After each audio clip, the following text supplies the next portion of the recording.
Ceritakan pengalaman ini, pengalaman sebuah keluarga. Seorang ibu, sepasang suami istri yang punya anak umur 2 tahun perempuan. Dan satunya lagi, ibu itu sedang mengandung dalam usia 3 bulan. Tetapi entah mengapa, suaminya itu meninggalkan ibu itu, pergi dengan perempuan lain, sehingga ibu itu ditinggal harus menghidupi anaknya yang umur 2 tahun dan juga harus memelihara yang ada di dalam kandungannya itu. Sampai kemudian ibu itu melahirkan anaknya yang kedua, juga seorang perempuan. Setiap malam ibu itu berdoa supaya suaminya pulang. Sampai anaknya yang nomor 1 itu berumur 18 tahun. Ibu itu mengajak anaknya untuk berdoa. Tetapi anaknya yang umur 18 tahun itu, yang nomor 1 itu mengatakan, "Ma, kita sudah berdoa selama 16 tahun supaya papa pulang, tetapi papa tidak pernah mau pulang. Kenapa masih berdoa lagi?" Ibunya itu mengatakan, "Nak, kamu boleh tidak percaya pada mamahmu. Kamu boleh tidak percaya pada papahmu. Tetapi jangan pernah sekali-kali kamu tidak percaya pada Tuhan. Sebab apa? Yang membuat aku kuat seperti ini adalah karena Tuhan. Maka kamu jangan pernah sekali-kali tidak percaya pada Tuhan." Sampai akhirnya keluarga itu, anak yang nomor 1 berumur 34 tahun sudah menikah. Anak yang nomor 2 umur 32 tahun juga sudah menikah.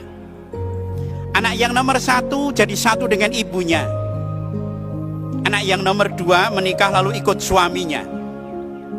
Suatu sore ada telepon masuk ke rumah, dan telepon itu diambil oleh anaknya yang nomor 1 itu. Dan telepon itu dari siapa? Telepon itu mengaku dari bapaknya. Yang bapaknya itu pengen pulang. Memang biasanya kalau orang itu kalau selingkuh pergi, itu kalau masih kuat ya tidak pulang-pulang. Kalau masih merasa kuat ya tidak pulang-pulang. Tapi nek wis bobrok baru pulang. Bapak itu pengen pulang. Anaknya marah sekali, "Ndak usah pulang, aku ndak punya bapak." Tetapi ibunya mendengar telepon itu, dan ibunya mengatakan, "Telepon dari siapa?" "Ini katanya dari bapak mau pulang." Lalu ibunya menerima telepon itu, "Sini, teleponnya bawa sini." Dan diterima oleh ibunya. Ibunya itu mengatakan, "Ya silahkan kalau kamu mau pulang.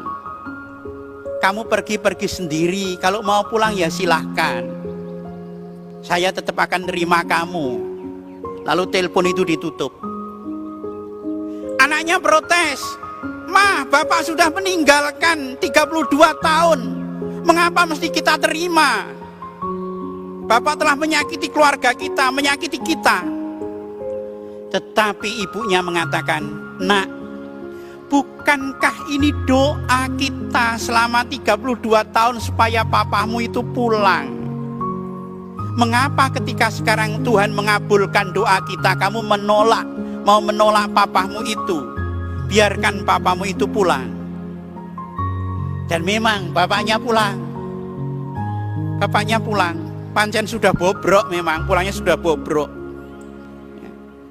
Dan kemudian dalam keadaan bapak itu sakit agak parah, pulang ke rumah. Kemudian dibawa ke rumah sakit oleh istrinya dan anaknya itu. Dan 3 bulan kemudian bapaknya itu meninggal. Saya mengatakan ibu itu pemenang kehidupan. Dia bisa memenangkan hatinya supaya tidak menjadi buruk oleh karena perlakuan suaminya itu.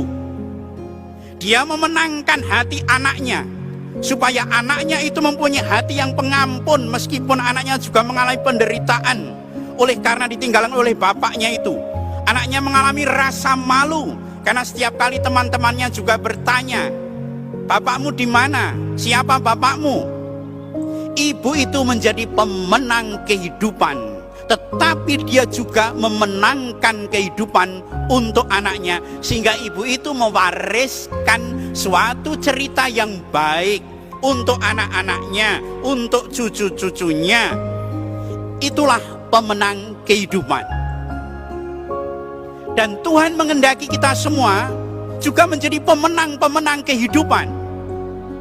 Sabda Tuhan hari ini, kalau Tuhan mengatakan akulah roti hidup, dikatakan di dalam bacaan Injil, dan setiap orang yang telah mendengar dan menerima pengajaran dari Bapa datang kepadaku. Hal itu tidak berarti bahwa ada orang yang telah melihat Bapa, hanya dia yang datang dari Allah, dialah yang telah melihat Bapa. Aku berkata kepadamu, sesungguhnya barang siapa percaya, ia mempunyai hidup yang kekal. Tuhan juga pengen memenangkan kita agar kita tidak tersesat.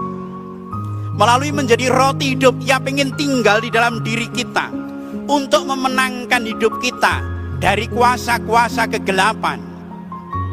Tuhan ingin memenangkan kita supaya kita memiliki hidup yang kekal.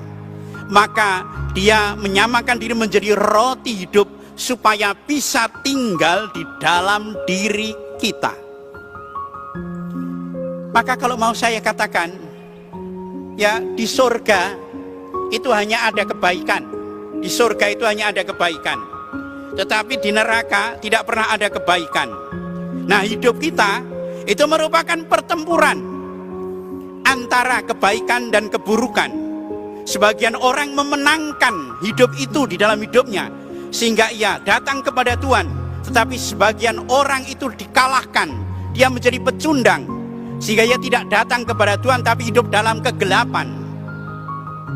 Tuhan menghendaki kita memenangkan kehidupan. Dan kalau kita terapkan dalam hidup kita, hidup keluarga kita, bisa saya katakan, Tuhan menghendaki kita supaya kita menjadi bagian penyelesai masalah dan bukan menjadi bagian masalah. Ketika seorang suami makan dari masakan istrinya, mungkin makanannya tidak begitu enak, tetapi suaminya mengatakan, "Mah, terima kasih ya, sudah masak ke saya. Terima kasih." Dia sudah memenangkan kehidupan itu, sehingga istrinya bahagia. Dia memenangkan dirinya untuk menahan, supaya tidak mengatakan tidak enak. Tapi dia juga memenangkan hati istrinya itu, sehingga istrinya menjadi senang.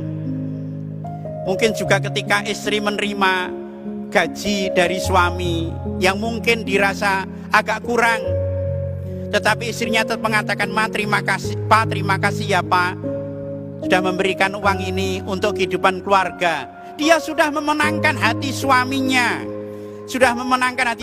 supaya merasa bahagia oleh karena merasa dicintai oleh istrinya. Tugas kita adalah memenangkan kehidupan, tetapi juga menjadi pemenang-pemenang kehidupan. Dalam situasi seperti sekarang ini, banyak persoalan-persoalan hidup, dan disitulah iman kita ditantang. Apakah kita akan menjadi pemenang-pemenang kehidupan atau menjadi pecundang di dalam hidup ini? Dan yang dikehendaki Tuhan adalah menjadi pemenang-pemenang kehidupan. Semoga kita semua yang mengikuti Ekaristi ini, di dalam doa kita kepada Tuhan, semua suami, istri, anak-anak, orang tua, semua dapat menjadi pemenang-pemenang kehidupan sesuai dengan kehendak Tuhan. Amin.